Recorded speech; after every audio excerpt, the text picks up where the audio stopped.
오늘 우리가 함께 봉독해서 읽었던 말씀은 예수님께서 제자들을 파송하시는 내용이 담겨 있습니다.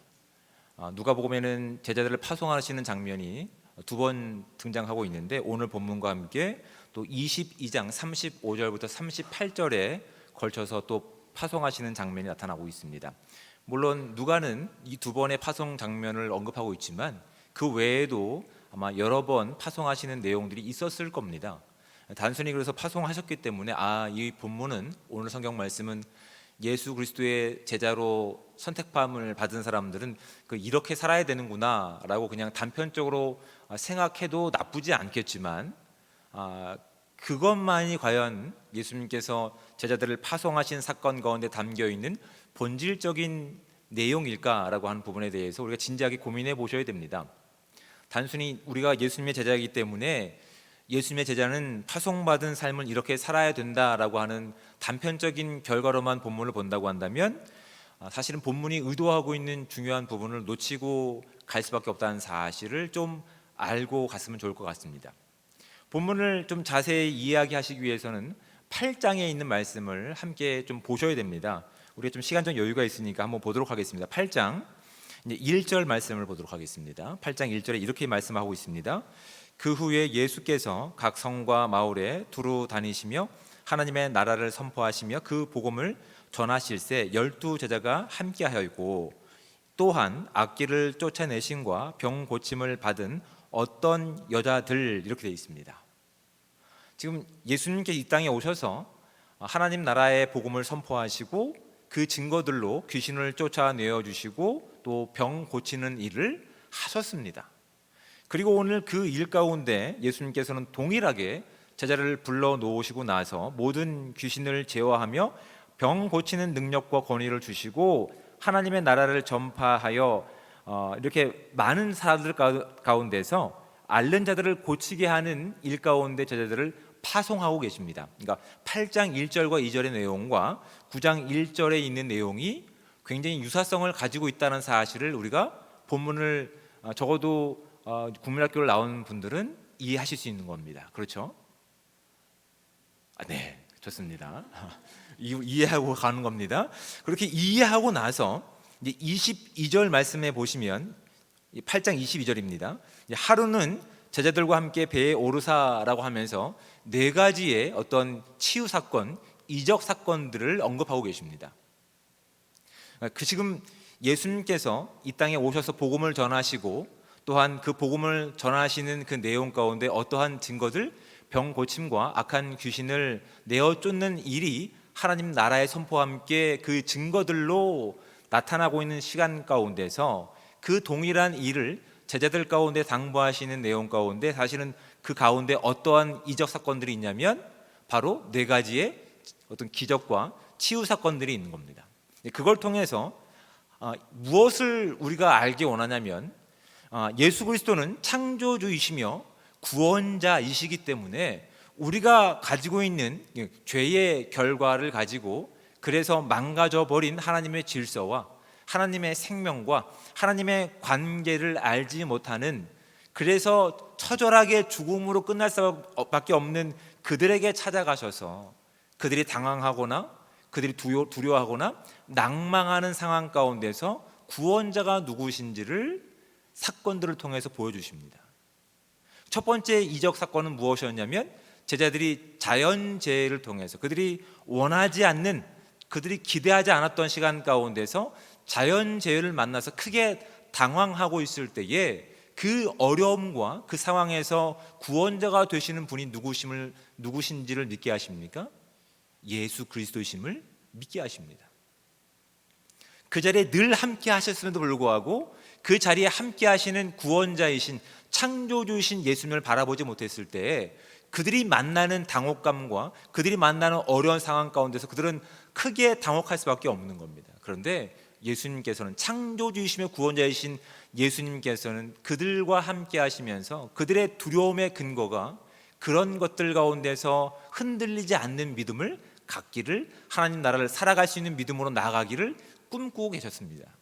그래서 그들 가운데, 그들이 어려운 상황 가운데 만나는 그 환경 가운데서 예수님만이 진정한 구원자이시며 하나님이심을 그들 가운데 보여주신 사건으로 첫 번째 이적의 사건을 보여주셨습니다. 두 번째는 어떤 사건입니까? 이제 거라사 지역이라고 하는 이방 땅에 갔습니다. 근데 예수님을 환영하는 사람들은, 예수님을 환영하는 인파는 없습니다. 누가 예수님을 가장 먼저 알아봅니까? 악한 영에 사로잡힌 한 사람이었습니다. 그 한 사람은 사회 제도라든지 사회 권력이 어떻게 통제할 수 없는 사람입니다. 사회에서도 방치되고 소외되고, 그렇게 그 사람은 그냥 죽음이 공존하는 무덤에서 살 수밖에 없는 사람이었음을 그렇게 성경은 우리 가운데 보여주고 있는 겁니다. 그래서 가망 없다라고 여겨지는 그곳에서 누가 가십니까? 예수님이 찾아가시는 겁니다. 하나님이신 예수님께서 그 가망 없는, 더 이상 어떤 근거도 없는, 아니 구원자의 필요성조차 찾지 못하는 그 사람을 찾아가셔서 그에게 구원을 선물해 주십니다. 하나님이 누구신지를 그에게 직접 알게 하십니다. 그것으로 끝나는 것이 아니라 이제 세상적인 방법을 가지고 무엇이든지 다 해봤던 한 혈류병 앓았던 여인을 만나십니다.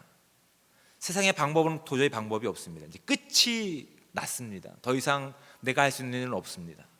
사방이 막혀 있는 상황 가운데서 그 여인이 보고 있는 것은 위로 나에 있는, 하늘을 향해 나에 있는 하나의 소망이었습니다. 그것은 예수 그리스도를 만나는 것이었습니다. 아니, 예수 그리스도를 만나는 것조차 이 여인은 두려워했습니다. 왜요? 거절당할 것을 두려워했거든요. 나는 부정한 사람인데 나의 부정함 때문에 예수님이 부정한 사람으로 낙인 찍히는 것에 대한 두려움뿐만 아니라 내가 부정하기 때문에 나의 요청을 예수님께서 거절할 것에 대한 막연한 두려움이 있었습니다. 그래서 그냥 옷만이라도 손을 만지기를 그렇게 간구했던 삶 가운데서 예수님께서는 그 여인의 작은 믿음을 가지고 단순히 그 질병에서의 구원뿐만 아니라 그녀가 그 질병으로 인해서 그 부정한 내용을 통해서 끊어졌던 모든 가족 간의 관계와 사회의 질서와 사회의 모든 어떤 그 위치를 회복시키는 사건 가운데 그 여인의 그 질병까지도 하나님께서 선포하신 나라 가운데서 회복되는 것들을 보여주셨습니다. 그리고 그 여인 때문에 결국은 자신의 가장 사랑하는 어린 딸을 잃어버린 회당장 야이로마저 이젠 다 끝났다, 죽음으로 끝날 수밖에 없는 이 땅의 죄가 만들어내는 참혹한 현실 가운데서 예수님께서 말씀하시는 것은 계속 믿기만 하라는 당부였습니다. 우리는 죽음으로 끝날 수밖에 없는 상황 가운데서, 그 절망 가운데서 이젠 가망이 없다라고 단정하고 있지만, 그 단정하는 상황 가운데서 예수님께서는 아니, 그 죽음이 오히려 기쁨이 될 것이다 라고 하는 이제 십자가의 내용 가운데 오히려 그 회당장 야이로 가운데 믿음을 독려하고 계시는 겁니다. 하나님의 나라를 살아내는 그 능력 가운데서 이 모든 사람들을 사용하셔서 하나님 나라가 어떤 것인지를 말로서 설명하셨을 뿐만 아니라 그 나타나는 증거 가운데서 더 이상 죄가 그들을 통제하지 못하고 죄가 통제해서 죽음으로 끝날 수밖에 없는, 그래서 결국 절망과 좌절과 공포 가운데 살아가는 막연한 현실의 어려움 가운데 놓여있는 그들 가운데서 오직 예수 그리스도가 유일한 하나님이시며 창조주이시며 구원자이심을 그들로 하여금 믿게 하시는 사건이 이 사이에 있는 거라고요. 자, 그러면 이쯤 되면 예수님께서 왜 제자들 가운데서 그 능력들을 주시며 밖에 나가서 하나님 나라를 선포하고 그 증거들로 병 고치는 일들과 악한 영에서 자유케 하는 것들을 허락하셨는지 알게 됩니다. 내 얼굴 표정을 보니까 이해하지 못하는 것 같아서 제가 한 가지 예를 드리겠습니다. 저희 집 아이들은 털 달린 짐승을 보는 건 좋아합니다. 근데 만지는 건 두려워합니다. 저희 집 2번은 가끔 이제 걔가 갑자기 날아다니면 갑자기 울음을 터뜨려 버립니다. 아버지 된 입장에서 얼마나 참 이게 안타깝습니까, 그렇죠? 우리는 인간인데 하찮은 뿅아리 때문에 울고 있는 게 참 한심하죠, 부모의 입장에서. 제가 이렇게 얘기합니다. 만져봐 괜찮아. 왜 이렇게 부탁을 할까요? 왜 이렇게 명령을 할까요? 어른인 그 아버지가 충분히 그 결과를 알고 있기 때문에, 장담하고 보장할 수 있기 때문에 아버지, 어른이인 제가 누리고 있는 이 동물을 통치하고 다스리고 기여하는 이 즐거움을 누가 누리기를 원하고 있는 겁니까? 근데 자녀인 저희 아이들도 누리기를 원하는 마음 가운데서 그런 명령을 하는 겁니다. 만져봐, 괜찮아. 그래도 지금 넋이 나가 계십니다. 네. 지금 누가복음 8장 1절과 2절 말씀에 있는 내용과 함께 9장 1절과 2절에서 나오는 내용이 바로 여기 있는 겁니다. 단순히 제자도의 삶이기 때문에 부르심을 받았으니까 그렇게 살아라고 명령하시는 것이 아니라 이 땅의 진정한 창조자가 누구이십니까? 하나님이십니다. 우리의 모든 상황과 어려움과 처지 가운데서 구원하실 수 있는 유일한 구원자가 누구십니까? 예수 그리스도이십니다. 우린 그것을 단순히 믿음으로 아는 것으로 그치는 것이 아니라 그 믿음을 살아내기를 주님께서 우리 가운데 기대하고 계시는 거라고요. 단순히 그 믿음을 가지고 하나님은 만족해야 하지 않으십니다. 그 믿음 가운데서 그 믿음이 가지고 있는 권세가 얼마나 큰 것인지를 자녀들이, 예수 그리스도의 그 구원의 능력을 살아가는 제자들이 누리기를 기뻐하고 있는 거라고요.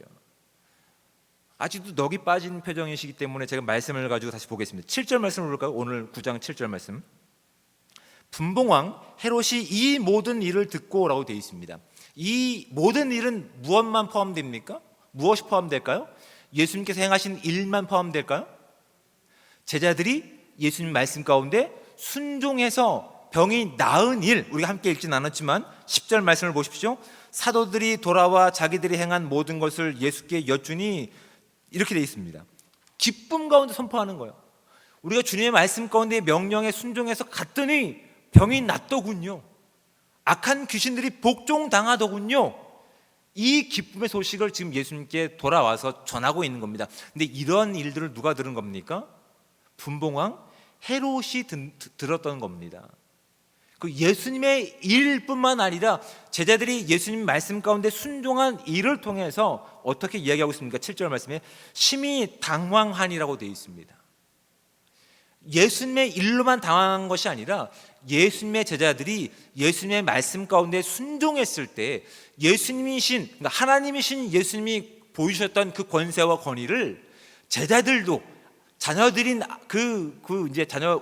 이 신약 시대의 개념은 자녀들이거든요. 자녀들이 그 권세를 누리고 있는 것을 통해서 누가 당황합니까? 세상이 당황하는 거라고요. 아멘들 안 하시면 이해를 못 하시는 겁니까? 아니면 그 권세를 포기하신 겁니까?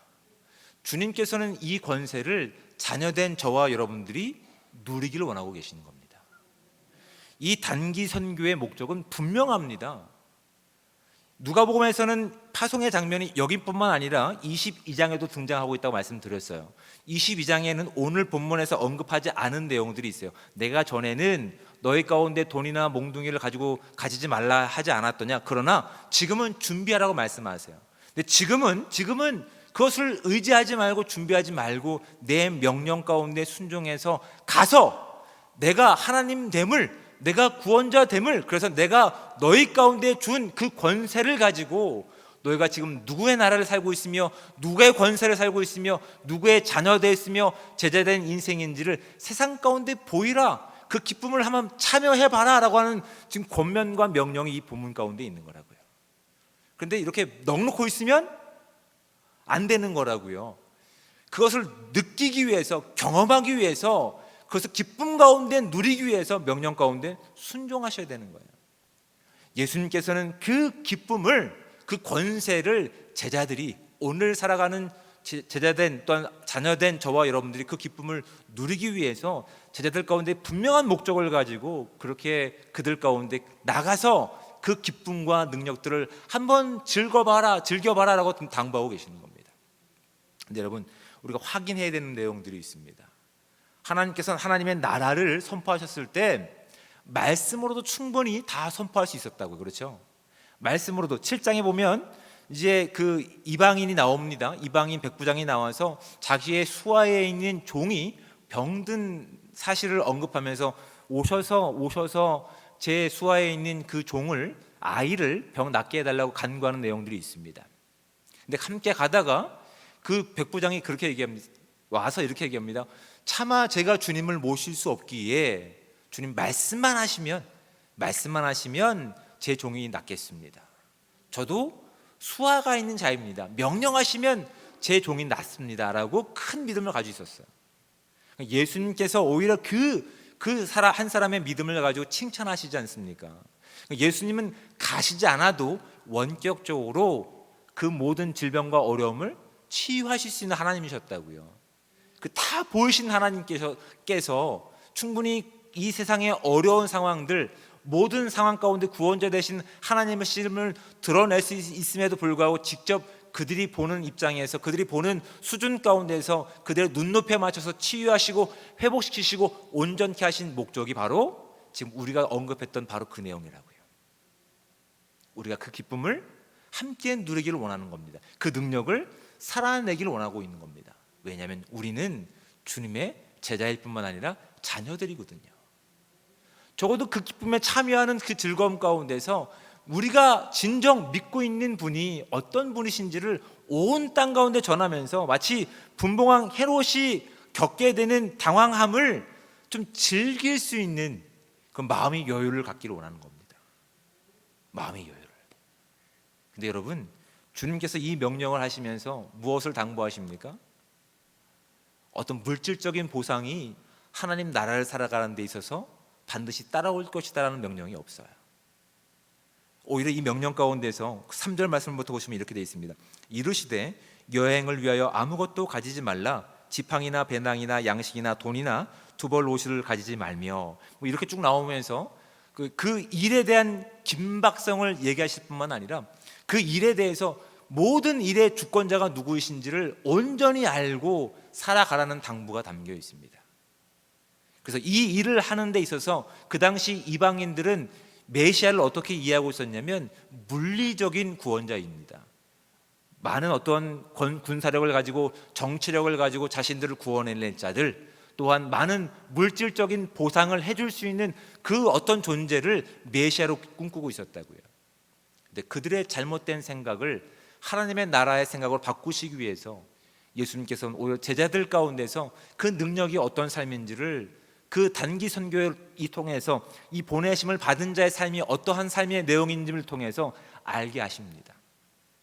그러니까 오히려 빈손으로 보내십니다. 의지할 것을 아무것도 주지 않고 보내십니다.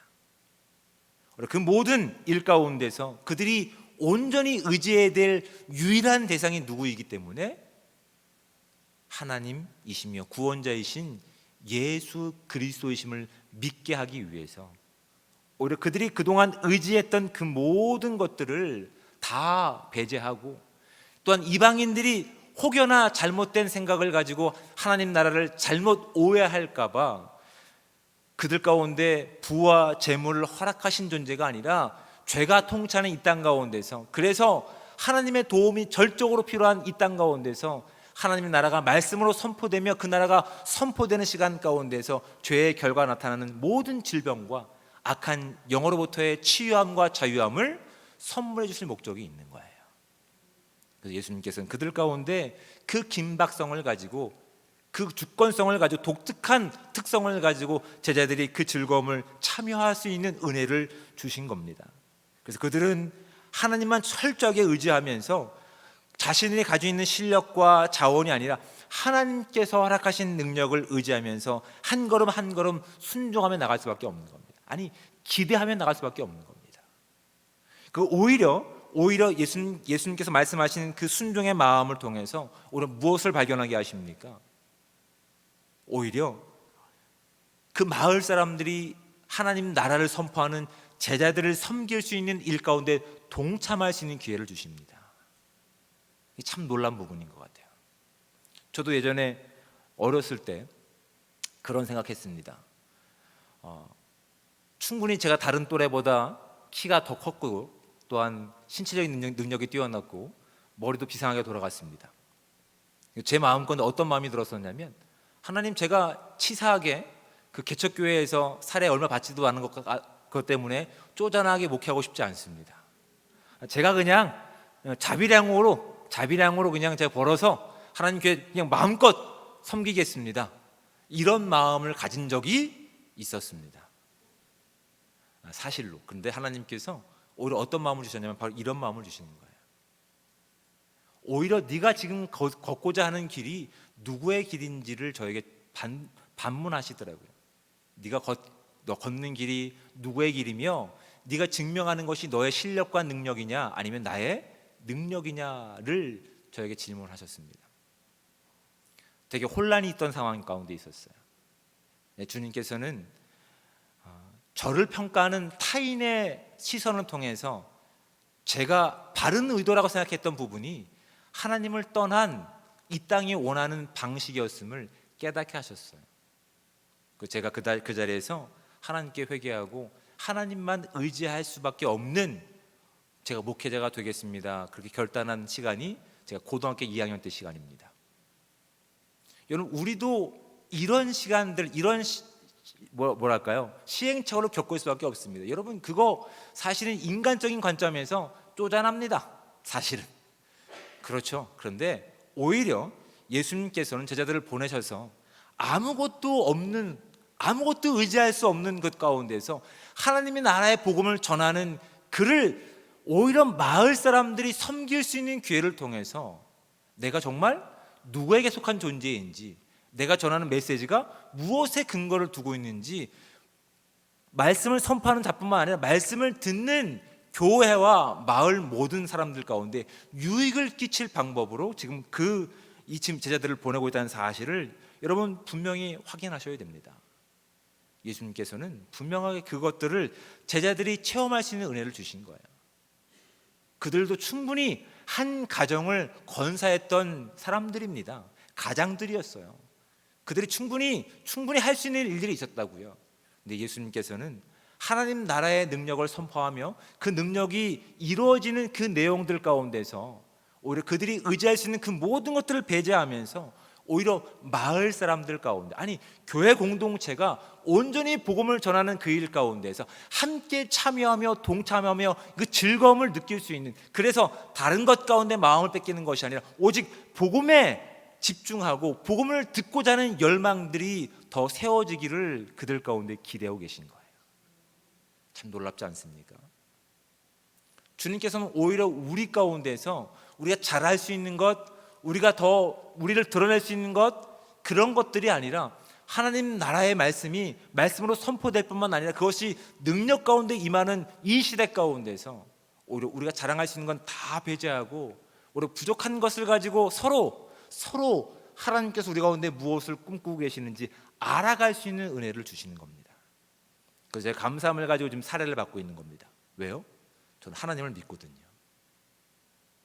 하나님께서 우리 가운데 하실 일들에 대한 분명한 소망과 기대가 있기 때문에 기분 나빠도 감사함을 가지고 그렇게 사례를 받으면서 교회를 섬기고 있으며 복음 가운데 온전히 복음을 전하기 위해서 애쓰고 있는 겁니다.